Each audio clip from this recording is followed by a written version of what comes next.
an AI podcast, and it's all about people, really building startups and scale ups and what have you, and really following similar paths to what you guys have just done. And often it's quite a lonely place. In some cases, the CEO is an engineer, hasn't got much business sort of experience, stuff like that. So, and they don't necessarily always have mentors. So, just advice to people that are in that startup world, grinding, it's hard. What sort of advice would you give to people that may be a few years earlier in their journey to where you guys are? Yeah, it's a really interesting point, right? Because I feel like we probably all make the same mistakes.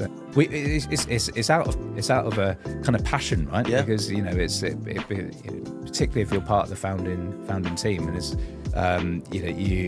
you feel indebted to your customers, to yourselves, to the rest of the team, that you really want to kind of drive this forward and make it a success. And sometimes that, like you said, it can bring that into a bit of a lonely place. So I think you really have to have trust in your team, right? You brought them on in the first place for a reason, right? Because you believe they could do the job, and they could do the job very well.